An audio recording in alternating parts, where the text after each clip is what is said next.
Halo, Assalamualaikum warahmatullahi wabarakatuh. Jumpa lagi dengan Ibu di pelajaran sejarah Indonesia ya.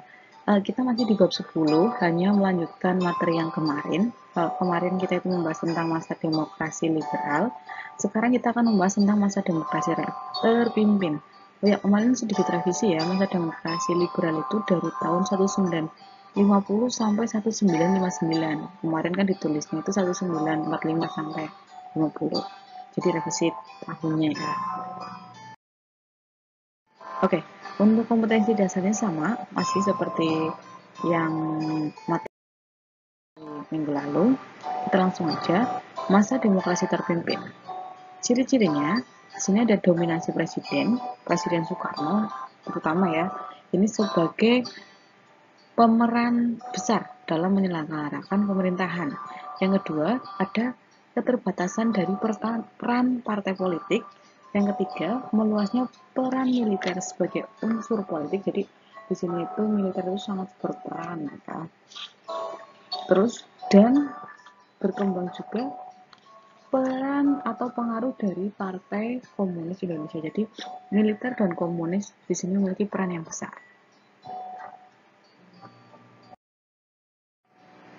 Kemudian, apa sih yang menyebabkan lahirnya masa demokrasi terpimpin atau masa yang terfokus sekali kepada Soekarno?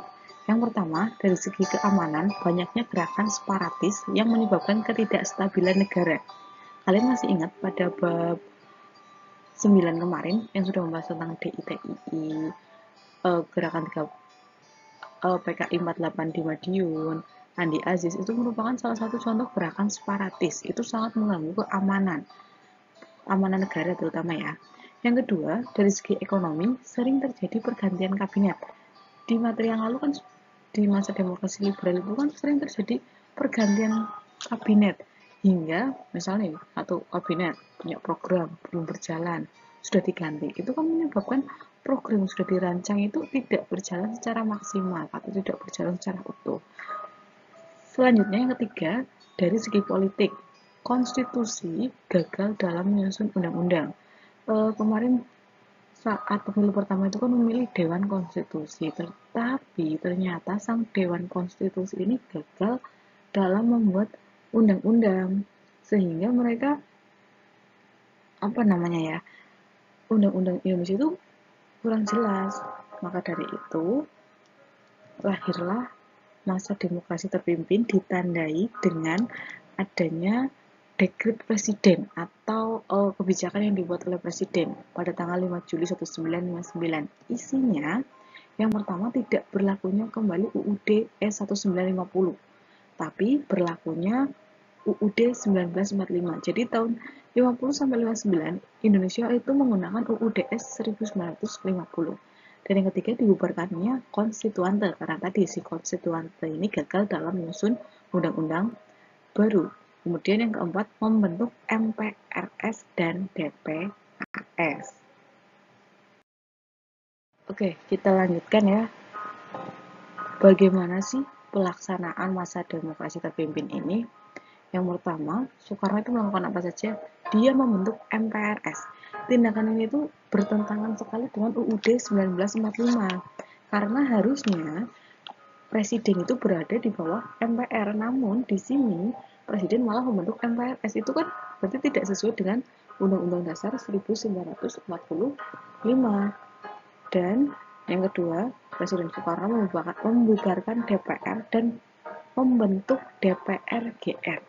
DPR hasil pemilu tahun 1995 yang dilaksanakan di masa demokrasi liberal kemarin dibubarkan karena DPR ini menolak RAPBN yang diajukan oleh pemerintah.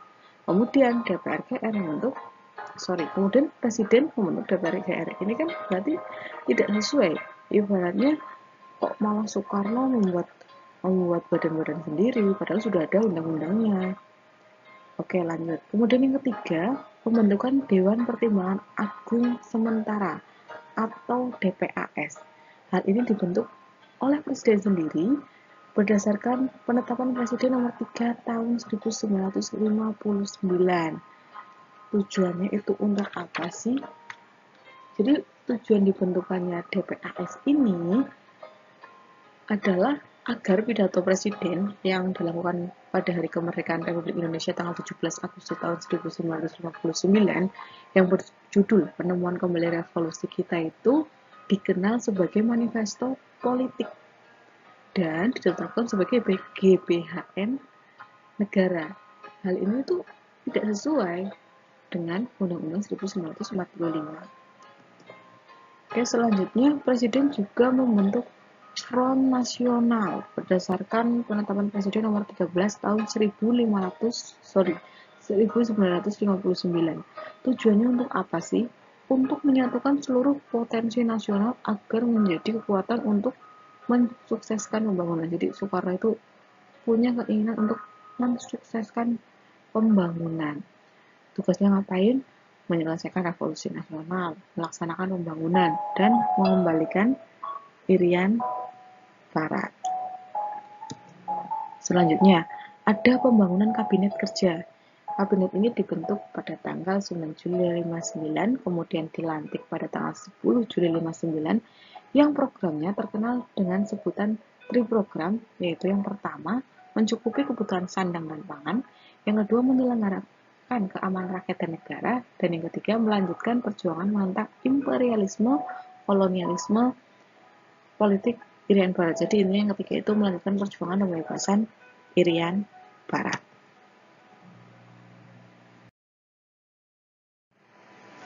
Oke, dalam masa demokrasi terpimpin, kita juga perlu melihat arah politik luar negeri Indonesia.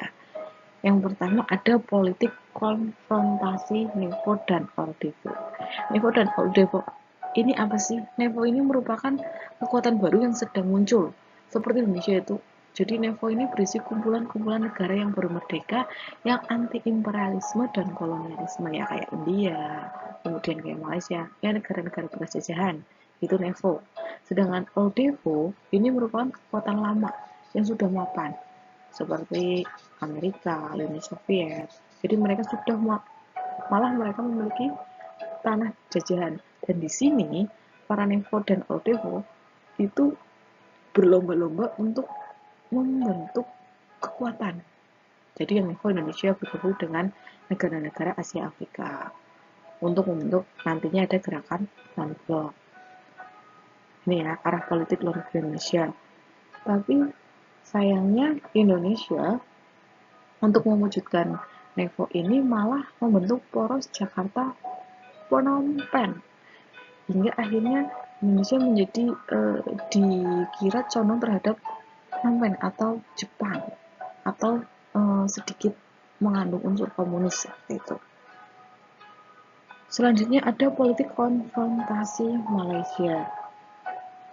Kenapa sih kok Indonesia sampai melaksanakan politik konfrontasi dengan Malaysia? Karena pemerintah tidak setuju dengan pembentukan negara federasi Malaysia. Hal ini tuh dianggap apa ya? Dianggap sebagai proses neokolonialisme Inggris. Jadi negara Malaysia itu kan bekas jajahannya Inggris. Jadi takutnya nanti itu Indonesia akan menjadi negara jajahannya Inggris lagi. Makanya itu Indonesia tuh nggak setuju. Dan untuk menentang gerakan ini, Presiden Soekarno mengumumkan dibentuknya Dwi Kura, Dwi Komando Rakyat. Isinya yang pertama yaitu perhebat ketahanan revolusi Indonesia, dan yang kedua memberikan bantuan perjuangan rakyat Malaysia untuk membebaskan diri dari nekolim Inggris. Ini ya. Selanjutnya ada politik mercusuar. Politik ini dijalankan karena Presiden menganggap bahwa Indonesia itu merupakan mercusuar. Mercusuar itu apa ya? Pusat bagi negara-negara NEVO, negara-negara yang baru berkembang di dunia. Jadi di tahun ini tuh Soekarno benar-benar membangun infrastruktur yang besar-besar. Contohnya itu ada Gelora Bung Karno, kemudian ada Senayan, kemudian ada Sarinah, kemudian ada gedung NEVO dan ORDEVO. Jadi untuk menunjukkan kepada dunia bahwa Indonesia itu mercusuar, makanya dibangun proyek-proyek besar. Terus selanjutnya ada gerakan non-blok. Kalau gerakan non-blok pasti kalian sering dengar ya. Gerakan non-blok ini kan terdiri dari negara-negara Asia Afrika yang kehidupan politiknya itu tidak terpengaruh oleh Barat dan Timur. Jadi di sini arah politik luar negeri Indonesia itu ada 4 yang bisa kalian pelajari. Ada politik konfrontasi NEGO dan ODEVO, ada politik konfrontasi Malaysia, politik mahasiswa, dan politik gerakan non-blok. Nah, sekarang kita memasuki ke bagaimana sih sistem ekonomi terpimpin. Bisa kalian lihat Pelita Rakyat. Ini merupakan salah satu surat kabar yang diterbitkan hari Jumat tanggal 5 Oktober tahun 1950. Sosok utamanya adalah Soekarno, ya. Sosok utama yang dapat kita lihat itu adalah Soekarno. Kemudian selanjutnya, apa langkah yang pemerintah tempuh untuk mewujudkan sistem ekonomi demokrasi terpimpin? Yang pertama yaitu membentuk Bappenas, Badan Perancang Pembangunan Nasional. Ini dilaksanakan di bawah Kabinet Karya yang dibentuk pada tanggal 15 Agustus tahun 1959, dipimpin oleh Muhammad Yamin dengan anggotanya yang berjumlah 50 orang. Kemudian, langkah yang kedua yaitu adanya devaluasi atau penurunan nilai uang. Maksudnya penurunan nilai uang di sini itu gimana? Misal nih, ada uang kertas pecahan senilai 500, itu menjadi 50.000. Kemudian uang kertas yang nilainya 1000 jadi 100.000. Jadi ada penurunan gitu loh. Terus pembukuan simpanan di bank yang melebihi 25.000. Jadi misal kalian punya uang 5.000, maka karena adanya devaluasi nilai uang tersebut menjadi 500 rupiah. Kemudian langkah yang ketiga yaitu ada kenaikan laju inflasi. Inflasi ini itu memberikan dampak ya. Yang pertama, semakin pertama tinggi, yang kedua harga-harga semakin mahal, kehidupan masyarakat semakin terjepit, dan Indonesia terus-menerus membayar kekurangan neraca pembayaran dari cadangan emas dan devisa. Kebijakan pemerintahnya itu dengan mencetak uang baru tanpa perhitungan matang sehingga malah menambah nilai inflasi. Kemudian yang keempat, langkah yang keempat itu ada deklarasi ekonomi atau yang sering disingkat dengan sebutan DEKOR. Tujuannya adalah mensukseskan pembangunan sementara berencana 8 tahun. Di sini dengan adanya deklarasi ekonomi, maka memperkuat sistem ekonomi Indonesia adalah berdiri di atas kaki sendiri. Namun dalam pelaksanaannya, deklarasi ekonomi ini mengalami kegagalan karena IMF tidak bisa memberikan pinjaman, kemudian adanya masalah ekonomi yang muncul, terus adanya politik konfrontasi dengan Malaysia tadi. Jadi masa demokrasi terpimpin yang sebagian besar berisi kebijakan Soekarno ini malah memberi dampak yang kurang baik terhadap Indonesia. Gitu. Kemudian langkah yang kelima, ada meningkatkan perdagangan dan perkreditan luar negeri. Jadi Indonesia terkenal sebagai negara agraris, maka pertanian digenjot terus, kemudian melakukan ekspor. Tujuannya untuk apa sih? Untuk meningkatkan devisa negara. Itu tahun 1960-an ya. Oke, kita lanjut. Kita lanjut ke pembebasan Irian Barat. Karena kalau berdasarkan hasil KMB kemarin, masalah Irian Barat kan harusnya dibahas 1 tahun kemudian. Ternyata ini tuh rumit sekali. Karena untuk membebaskan Irian Barat, pemerintah kita itu melakukan 2 cara. Yang pertama secara diplomasi, atau dengan cara berunding ya, seperti yang sudah kita bahas pada pertemuan lalu. Sedangkan yang kedua melalui perjuangan konfrontasi politik, ekonomi, dan moneter. Jadi kita akan bahas yang pertama dulu, perjuangan politik secara bilateral atau melalui 2 negara, berarti antara Indonesia dengan Belanda. Di sini Indonesia sedikit geram karena sebenarnya kalau berdasarkan hasil perjanjian KMB, Yang ketiga itu poinnya menyebutkan kan masalah Irian Barat akan dibahas tahun kemudian melalui perundingan. Tetapi Belanda itu salah mengartikan perjanjian KMB. Belanda itu mengira bahwa masalah Irian Barat itu hanya dibicarakan sebatas perundingan saja, bukan diserahkan. Maka dari itu, akhirnya perundingan ini pun mengalami kegagalan. Ya, bilateral ini gagal. Kemudian dilanjutkan dengan diplomasi dalam forum PBB. Karena gagal yang membahas dua negara tadi, kemudian masalah Indonesia dan Belanda itu dibawa ke sidang PBB. Ini sudah dilakukan sejak masa kabinetnya Ali, ya. Kemudian Burhanuddin hingga Ali lagi. Namun juga masih mengalami kegagalan hingga akhirnya dilaksanakanlah perjuangan secara konfrontasi politik, ekonomi, dan militer.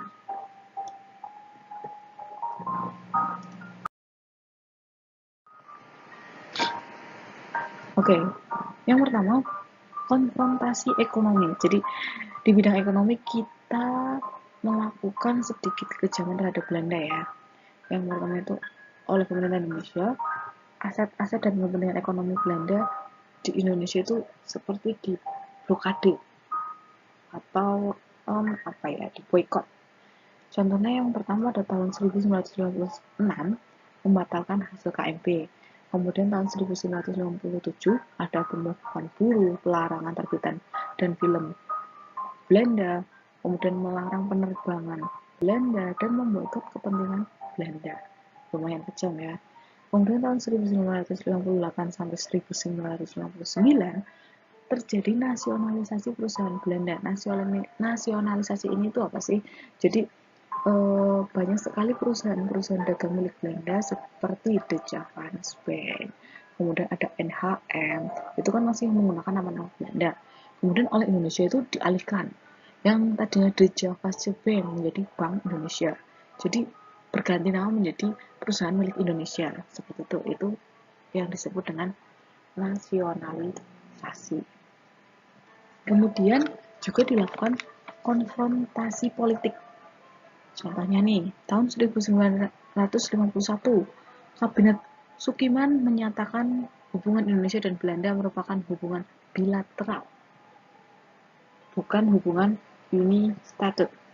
Ya, kemudian tanggal 3 Mei 56 diumumkan pembatalan hasil KMB.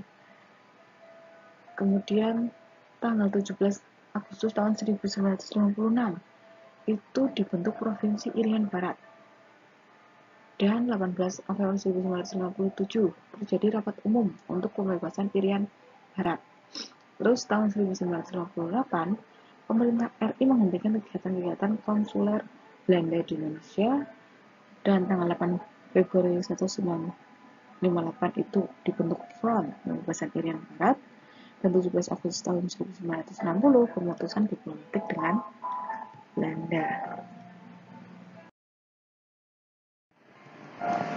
Nah, selanjutnya di sini ada konfrontasi militer. Tadi udah ekonomi, udah politik, sekarang militer. Ini lumayan bahaya ya. Jadi di sini untuk menengahi urusan Indonesia dan Belanda, PBB itu meminta bantuan Amerika Serikat dengan mengutus diplomatnya bernama Ellsworth Bunker. Ellsworth Bunker ini mengajukan usul yang dikenal dengan nama rencana Bunker. Isinya apa saja sih?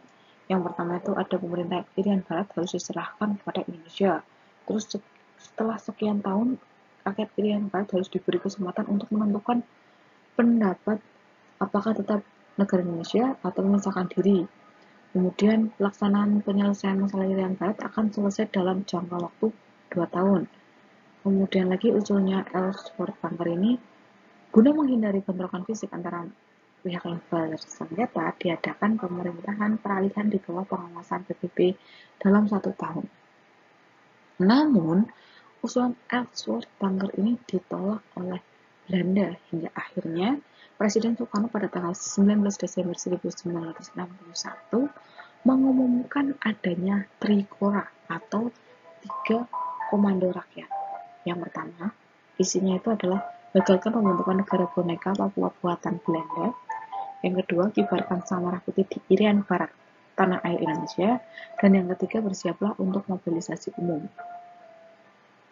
Kemudian selanjutnya setelah ada Trikora, pemerintah Indonesia juga membentuk Komando Mandala.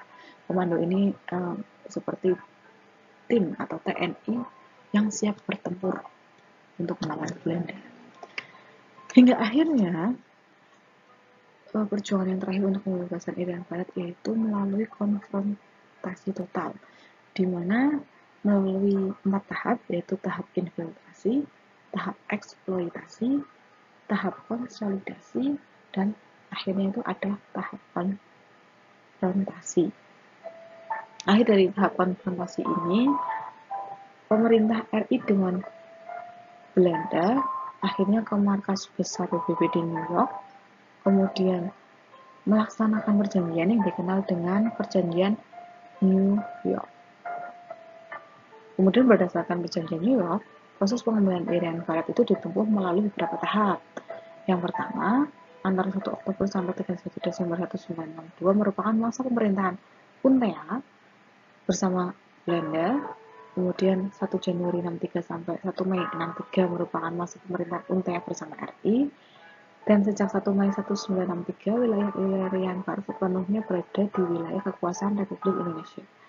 Dan tahun 1969 akan diadakan Act of Free Choice, yaitu penentuan pendapat rakyat atau PPRA, di mana rakyat di sini bisa memilih untuk tetap bergabung dengan Republik Indonesia atau merdeka.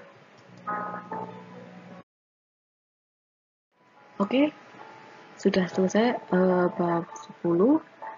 Jadi di sini kita sudah membahas bab 8, 9, 10 dan ini merupakan materi PTS untuk minggu depan.